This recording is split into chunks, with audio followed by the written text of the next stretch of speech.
اس کے بعد ایک حدیث سنا دیتا ہوں، صرف ایک حدیث پہ عمل کر لو، ساری دنیا بھی آپ کی، آخرت بھی آپ کی۔ میرے نبی نے فرمایا اربع من کن فیہ ما ضرہ ما فاتہ من الدنیا، چار باتیں مجھ سے لے لو، دنیا بھی تمہاری، آخرت بھی تمہاری۔ صدق حدیث، ہمیشہ سچ بولنا، جھوٹ نہ بولنا، ہمیشہ سچ بولنا، جھوٹ نہ بولنا۔ حفظ امانت، کسی کو دھوکہ نہ دینا، کسی کو دھوکہ نہ دینا۔ سارے ایسے ترقی یافتہ ملکوں میں ہمارے انڈیا پاکستان کے نوجوان دھوکہ دیتے ہیں لڑکیوں کو، مقامیوں کو، کہ ان سے شادیاں کرتے ہیں، پیپر بنا لیں، پیپر بنتے ہیں پھر بھاگ جاتے ہیں۔ میرے نبی کو بدنام نہ کرو، میرے نبی کو شرمندہ نہ کرو۔ ایک واقعہ لکھا ہے احسان دانش نے کہ دہلی میں جب انگریز کا راج تھا تو ایک یہ جو پک پاکٹ والا سردار تھا، اس کے آگے چیلے تھے، تو اس کا ایک چیلا، ایک شاگرد صرف 2 روپے لے کر آیا شام کو، تو اس نے اس کو پٹائی کی کہ صرف 2 روپے۔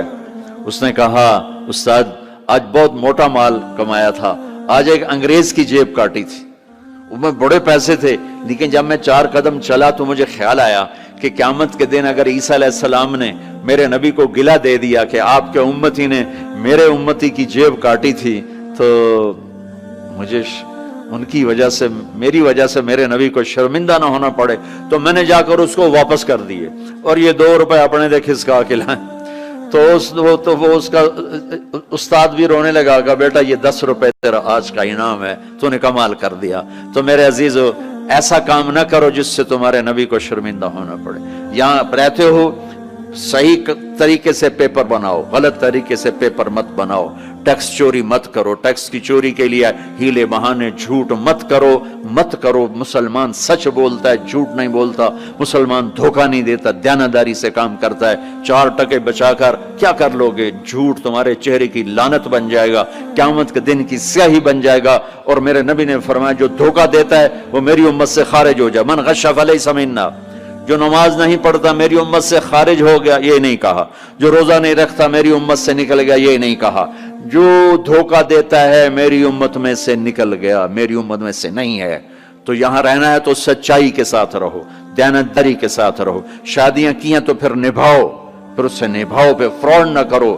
ایک دن آنے والا ہے تمہیں اللہ کے سامنے کھڑے ہونا ہے، تمہارے دھوکے فراڈ سارے کھول کے اللہ تعالیٰ الگ دکھا دے گا، اور اس دن شرمندگی ایسی ہوگی کہ کہیں چھپنے کی جگہ بھی نہیں ملے۔ تو اللہ کے واسطے ایسے مسلمان بنو کہ تمہارے ذریعے سے تمہارا اسلام چمکے، روشن ہو، یہاں کی حکومت تمہاری تعریف کرے۔ یہاں کی حکومت تمہیں کتنی مذہبی آزادی دے رکھی، کتنی آسانیاں دے رکھی ہیں، تو ان کے ساتھ چیٹنگ مت کرو، ان کو دھوکہ مت دو، ان کے ساتھ فراڈ مت کرو، ان کا ٹیکس نہ چوراؤ، ان کو پورا ٹیکس دو، جتنا وہ تمہارا بنتا ہے سارا دو۔ اللہ تمہیں یہ تمہارا صدقہ بنے گا۔ زکوٰۃ تو مسلمان کو دی جاتی ہے، یہاں تمہیں نظر نہیں آتا، اپنے پاکستان میں، انڈیا میں زکوٰۃ بھیجو، لیکن صدقات ان کالوں کو دو جو غربت کے مارے تمہارے گھروں میں کام کرتے ہیں، تمہارے پاس کام کرتے ہیں، ان کو صدقات دو، نفلی صدقات، ان کو جتنا دے سکتے ہو دو۔ یہ تمہارے ہمدرد بنیں گے، تم سے محبت کریں گے، تم سے تمہارے قریب آئیں گے، تمہارے احسان مند ہوں گے۔ مسلمان بخیل نہیں ہوتا، مسلمان سخی ہوتا ہے۔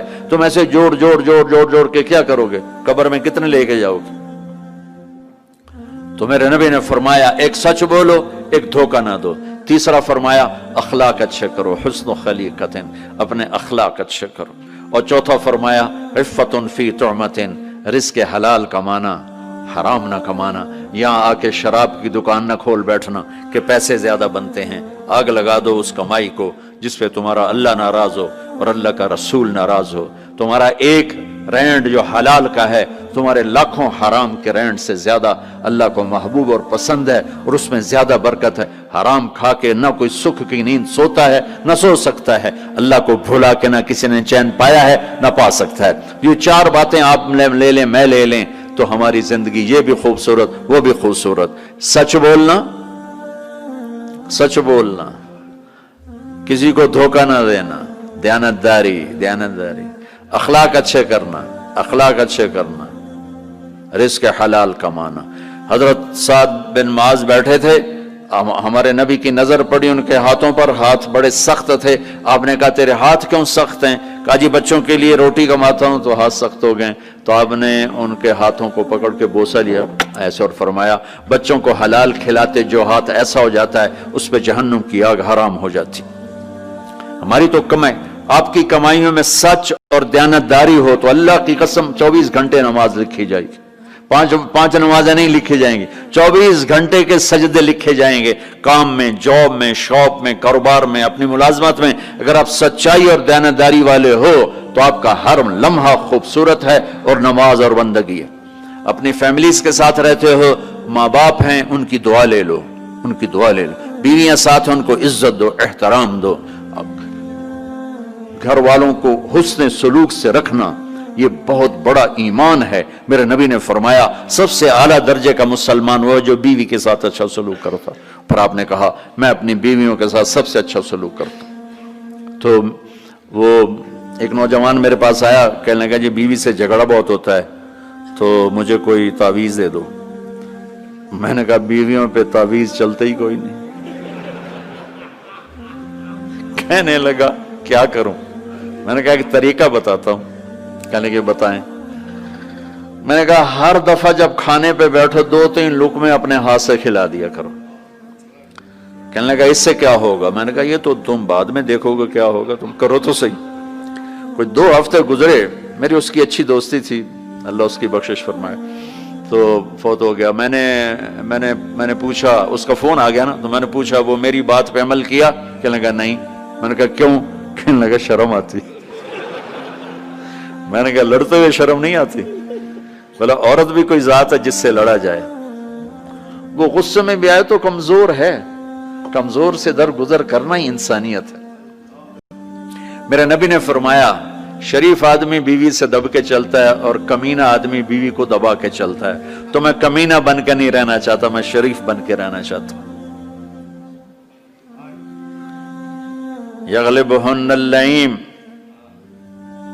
وَيَغْلِمْنَ الْكَرِيمِ لَأَنْ أَكُونَ مَغْلُوبًا كَرِيمًا أَحَبُّ إِلَيَّ مِنْ أَنْ أَكُونَ لَئِيمًا غَالِبًا۔ سبحان اللہ۔ کہ میں شرافت والا بننا چاہتا ہوں، کمینہ نہیں بننا چاہتا۔ میں نے کہا تمہیں لڑتے ہوئے شرم نہیں آتی؟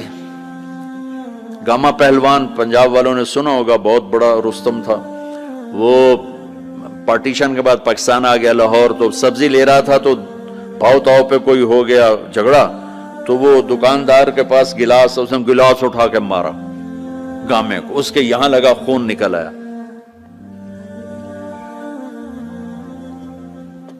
اس نے چپ کر کے پکڑی کھولی اور نیچے سے یوں اس کو لا کر باندھ کے چل پڑا، تو لوگ انہوں نے اس کو پکڑ لیا، پہلوان جی اے ماڑا جا بندہ تو مار گیا، تسی انہوں آکھی کچھ نہیں، تسی تو پہلوان۔ کہنے لگا ماڑے نو مار دیا شرم ہوتی ہے، وہ کہنے لگا کمزور کو مارتے ہوئے شرم آتی۔ تو عورت پہ ہاتھ اٹھانا یا گالیاں دینا، اس کے ماں باپ کو گالیاں دینا، یہ تو جانوروں کا کام ہے، انسانوں کا کام تو نہیں ہے۔ میں نے کہا کر اور مجھے بتا۔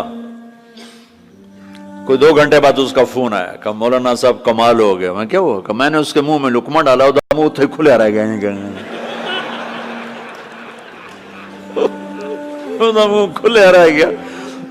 مجھ سے کہنے لگی تو خود تو کر نہیں سکتا، کس نے تمہیں یہ سکھایا ہے؟ کس نے سکھایا؟ اس نے کہا مجھے مولوی طارق جمیل نے سکھایا۔ انہوں نے ایسے چولی اٹھا لی، اللہ مولوی طارق جمیل اور اس کے بچوں کا بھلا کرے جس نے تمہیں انسان بنایا۔ اپنے گھروں کو آباد کرنا ہے تو اخلاق اچھے کرو، بول میٹھا کرو، بچے ساتھ ہیں ان کو محبت سے لے کر چلو۔ آپ ایسے دیس میں ہو جہاں ہمارا دینی ماحول نہیں ہے، آپ کو بنانا پڑے گا، اور دینی ماحول بنانا ماشاءاللہ بہت مسجدیں دیکھیں، مدرسے دیکھے، بہت خوشی ہوئی، لیکن ماحول بنانے کے لیے کچھ اور بھی ہے، محبت دو۔ علماء سے کہتا ہوں آپس میں پیار و محبت کی فضا قائم کرو، شدت پہ نہ چلو، نرمی پہ چلو، فتوے بازی پہ نہ چلو، محبت سے چلو، اختلاف رائے کرو، پر اختلاف رائے کو کفر تک پہنچا دینا، حرام تک پہنچا دینا یہ اہل علم کا کام نہیں ہے۔ اہل علم ہوتے ہیں جو حلیم ہوتے ہیں، وقور ہوتے ہیں، اور وہ درگزر کرنے والے ہوتے ہیں، محبت کرنے والے ہوتے ہیں، معاف کرنے والے ہوتے ہیں، برداشت کرنے والے ہوتے ہیں۔ چھوٹی چھوٹی باتوں پہ فتویٰ بازی اس سے بچو۔ اللہ تعالیٰ نے جو ہمیں یہ تبلیغ کا کام دیا ہے، اس میں آپ سب سے نیت کرواتا ہوں کہ 4 مہینے لگانے کی ساری نیت کر لو، کرتے نا نیت انشاءاللہ. اور چھوٹی سی تشکیل کرتا ہوں کہ ہر مہینے 3 دن آپ لگا لیا کریں. اللہ کا فضل ہے، تبلیغ کا کام تو ہر جگہ ہو رہا ہے. اب ہر مہینے صرف 3 دن جانا شروع کریں. جنید جمشید مرحوم کو میں نے یہ کہا تھا کہ تو 3 دن لگانا شروع کر. وہ کہنے لگا میں تو ناچتا ہوں، سٹیج پہ گاتا ہوں، میں 3 دن لگاؤں گا، کیسے لگاؤں گا؟ میں ادھر یہ کرتا ہوں، ادھر تبلیغ کروں. میں نے کہا یہ تیری ڈوز ہے، دوا ہے، تو دوا شروع کر، صحت ہو جائے گی. 97 کی یہ بات ہے. اس نے بات پلے باندھ لی. ہر مہینے 3 دن لگا لیتا جب کراچی میں ہوتا. جب نہیں ہوتا تھا تو پھر نہیں ہوتے تھے. جب کراچی میں ہوتا تو 3 دن. 97 98 99 2000 اور 2001 میں 4 مہینے کے لیے نکل گیا. تو آپ سب مجمع ماشاءاللہ نوجوانوں کا ہے، 3 دن لگاؤ گے، ٹھیک ہے نا؟ اور اگر کوئی اس مجمع میں کسی سے ناراض ہے تو اٹھنے سے پہلے ہی اس کو معاف کرے. اگر یہیں موجود ہیں تو گلے لگے، اور وہ موجود نہیں ہے تو وہاں جا کے اس کے گلے لگ جائے اور اس سے معافی مانگ لے. معافی مانگو گے اللہ آپ کو معاف کرے گا. کسی 2 مسلمان کا آپس میں بائیکاٹ نہیں ہونا چاہیے. کسی 2 مسلمان کا آپس میں بول چال بند نہیں ہونا چاہیے. بیوی سے ناراضگی ہو تو بیوی سے صلح. پتہ کیا نتیجہ نکلتا ہے؟ جب آدمی بیوی سے صلح کرتا ہے تو اللہ اس پر اتنا خوش ہوتا ہے ان کے پچھلے سارے گناہ معاف کر دیتا. تو سارے بھائی نیت کرتے ہو نا؟ لگاؤ گے نا 3 دن. بھائی دعا کے بعد نکلنا ہوگا تو بھائی مسافر 2 گھنٹے میں نے آپ کے ساتھ بات کی ہے تو میں روبوٹ تو نہیں ہوں نا، میں بھی اب تھک چکا ہوں. تو بھائی مسافر نہ کرنا.